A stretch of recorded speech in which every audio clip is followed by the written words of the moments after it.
That's Mike. News at 9. नमस्कार, let's mic news at 9। पश्चिम एशिया में ईरान अमेरिका युद्ध विराम के बावजूद हालात नाजुक हैं। पिछले 24 घंटों में इसराइल ने लेबनान पर हमले जारी रखे, जिससे बेरूत समेत दक्षिणी इलाकों में सैकड़ों लोगों की मौत हुई। हिजबुल्लाह ने जवाबी रॉकेट दागे, जिससे इसराइल में एयर रेड सायरन बजने लगे। ईरान ने हमले को युद्ध विराम का उल्लंघन बताया और कहा है कि अगर इसराइल रुकता नहीं है तो वह जोरदार जवाबी कार्रवाई के लिए तैयार है। स्टेट ऑफ हर्मुज में ईरान ने शिपिंग पर सख्त नियंत्रण रखा, जहां तेल टैंकरों की आवाजाही प्रभावित हुई। ईरान ने इसे खतरनाक क्षेत्र घोषित कर दिया है। अमेरिकी राष्ट्रपति डोनाल्ड ट्रंप ने ईरान को चेतावनी दी कि अगर इस्लामाबाद में होने वाली बातचीत में समझौता नहीं हुआ तो फिर से भारी गोलीबारी होगी। उधर उपराष्ट्रपति जेडी वेंस पाकिस्तान में ईरानी प्रतिनिधिमंडल के साथ वार्ता की तैयारी में जुटे हैं। कुवैत ने ईरान और उसके सहयोगियों पर ड्रोन हमलों का आरोप लगाया, जिसे ईरान ने खारिज कर दिया। इस बीच इजरायल लेबनान से सीधी बातचीत के लिए तैयार हो गया है, जिसके अगले हफ्ते वाशिंगटन में होने वाली संभावना है। फिलहाल दोनों तरफ से गोलाबारी का दौर कायम है।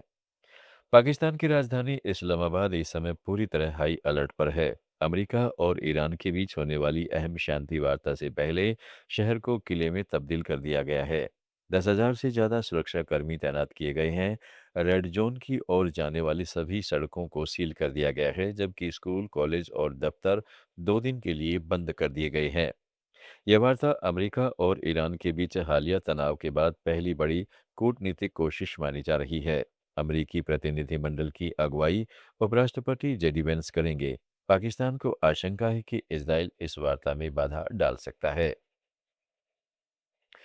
पश्चिम एशिया में ईरान को लेकर बढ़ते तनाव के बीच भारत और अमेरिका के बीच रणनीतिक गतिविधियां तेज हो गई हैं।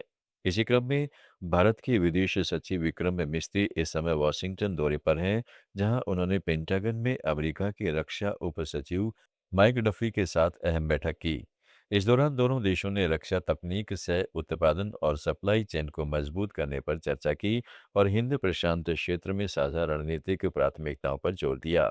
वहीं इसी समय भारतीय वायुसेना प्रमुख air chief marshal AP Singh भी अमेरिका दौरे पर हैं, जहां उन्होंने पीटरसन स्पेस फोर्स बेस का दौरा कर ऑपरेशन सहयोग बढ़ाने पर बातचीत की। रिपोर्ट्स के मुताबिक इस बैठक में अमेरिका ने भारत के लिए F-35 फाइटर जेट का विकल्प खुला होने का संकेत भी दिया है। हालांकि इसे अभी औपचारिक प्रस्ताव नहीं माना गया है। भारत सरकार आरिफ मोहम्मद खान को बांग्लादेश का अगला उच्चायुक्त नियुक्त करने पर विचार कर रही है। भाजपा नेता और पूर्व केंद्रीय मंत्री खान 2019 से 2025 तक केरल के और उसके बाद जनवरी 2025 से मार्च 2026 तक बिहार के राज्यपाल रहे। अगर उनकी नियुक्ति होती है तो यह कई साल बाद ढाका जैसे महत्वपूर्ण पड़ोसी देशों में किसी राजनीतिक व्यक्ति को कैरियर डिप्लोमेट की जगह भेजा जाना होगा। वहीं वरिष्ठ राजनयिक प्रणय कुमार वर्मा को भारत सरकार ने बेल्जियम और यूरोपीय संघ का अगला राजदूत नियुक्त कर दिया है। 1994 बैच के भारतीय विदेश सेवा अधिकारी वर्मा सितंबर 2022 से ढाका में पदस्थ थे और उन्होंने बांग्लादेश में राजनीतिक परिवर्तन के दौरान द्विपक्षीय संबंधों को संभालने में महत्वपूर्ण भूमिका निभाई। विदेश मंत्रालय के अनुसार वे जल्द ही ब्रुसेल्स में नई जिम्मेदारी संभालेंगे। आरिफ खान की नियुक्ति की अभी आधिकारिक पुष्टि नहीं हुई है। नेपाल में पूर्व प्रधानमंत्री शेर बहादुर देउबा और उनकी पत्नी पूर्व विदेश मंत्री अर्जुन राणा देउबा के खिलाफ मनी लॉन्ड्रिंग के आरोप में गिरफ्तारी वारंट जारी कर दिया गया है। काठमांडू जिला अदालत ने धन शोधन अनुसंधान विभाग की याचिका पर यह वारंट जारी किया, जिसमें दोनों पर सार्वजनिक पद का दुरुपयोग कर संपत्ति अर्जित करने और उसे वैध बनाने का आरोप है। सितंबर 2025 में उनके आवास पर आंशिक रूप से जले हुए नोट मिलने के बाद शुरू हुई जांच के बाद से ही दंपति विदेश में है। वे सिंगापुर होते हुए हांगकांग पहुंच गए और अपने इलाज का हवाला दे रहे हैं।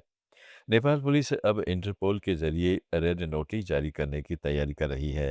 हालांकि विशेषज्ञों का कहना है कि रेड नोटिस बाध्यकारी नहीं है और हांगकांग के साथ नेपाल का कोई प्रत्यार्पण संधि नहीं होने के कारण वापसी की प्रक्रिया जटिल और लंबी हो सकती है। समाचारों में फिलहाल इतना ही। जुड़े रहिएगा लेट्स माइक के साथ। आप सुन रहे थे let's mic more than radio. Follow कीजिए हमें हमारे सोशल मीडिया प्लेटफॉर्म्स पर।